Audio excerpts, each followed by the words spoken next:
Assalamualaikum warahmatullahi wabarakatuh. Seorang laki-laki datang kepada Nabi dan berkata, "Wahai Rasulullah, saya telah memeluk Islam dan saya berbaiat kepada Tuhan untuk berhijrah dan berjihad. Semata-mata saya lakukan untuk mengharap pahala dari Allah Subhanahu wa Ta'ala." Nabi Muhammad SAW yang memang mempunyai pandangan tembus yang tidak terhalang hijab, tentu saja semua berkat pemberian dan bimbingan wahyu yang disampaikan oleh malaikat Jibril alaihissalam. Seketika Nabi tersenyum melihat semangat lelaki tersebut dan bersabda Nabi, "Apakah masih ada salah satu dari orang tuamu yang masih hidup?" Dia menjawab, "Masih ya Rasulullah, bahkan kedua-duanya masih hidup," kata lelaki tersebut. "Kamu ingin memperoleh pahala yang besar dari Allah?" Kata Nabi SAW tanpa ingin mematahkan semangat lelaki tersebut yang menyala-nyala. "Benar ya Rasulullah. Kalau begitu, kembalilah kamu kepada kedua orang tuamu," kata Nabi SAW. "Layanilah mereka sebaik-baiknya. Pada mereka sajalah kamu berjihad." Inilah memang sikap bijaksana Nabi. Dalam pandangan beliau, lelaki itu akan lebih bermanfaat jika tetap menjaga dan merawat kedua orang tuanya daripada harus terjun di medan pertempuran. Tetapi secara umum, jika ada seorang muslim yang ingin bergabung dalam pasukan yang terjun ke medan jihad, beliau Nabi SAW seringnya menerima bahkan mendoakan mereka dengan kebaikan. Kasus ini hampir sama dengan yang terjadi pada sahabat Uwais al-Qarani, seorang tabi'in yang sebenarnya hidup sezaman dengan Nabi. Akan tetapi, Uwais tidak sempat mengunjungi dan bertemu dengan Rasul. Sebenarnya lah ia meminta izin kepada ibunya.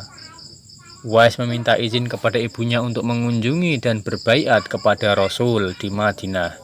Tetapi ibunya mencegah kepergiannya dan Uwais pun mematuhi ibunya.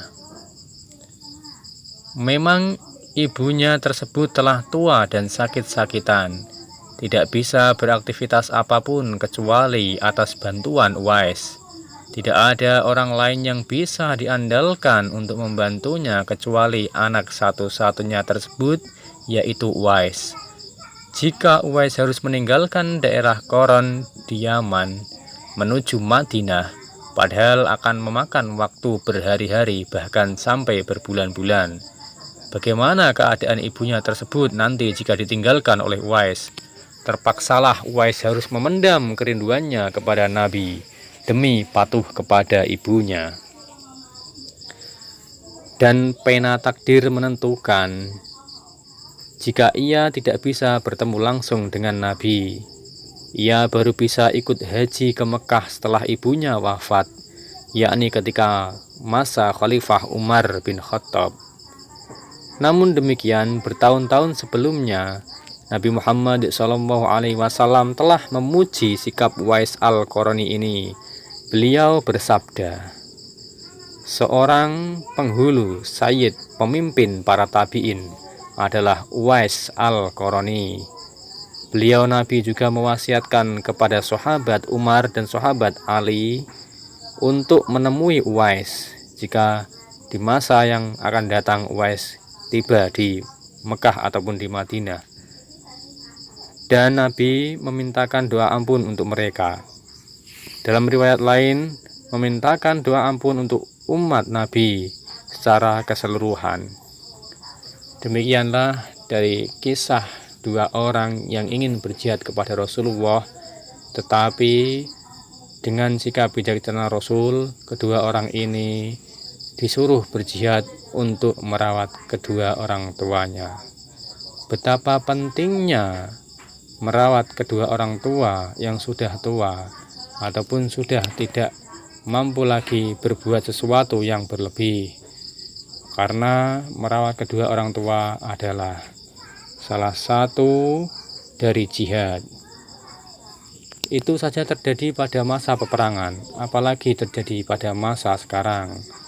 Pastinya pahala berjihad hanya bisa kita dapat dengan merawat kedua orang tua kita dengan sebaik-baiknya. Ada sebuah perkataan, jika kita memuliakan kedua orang tua kita, maka kita pun akan dimuliakan oleh Allah.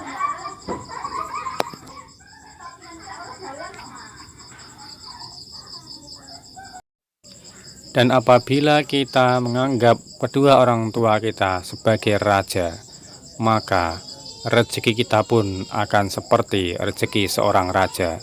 Terima kasih, semoga dapat kita ambil hikmah dari cerita tersebut. Terima kasih. Wassalamualaikum warahmatullahi wabarakatuh.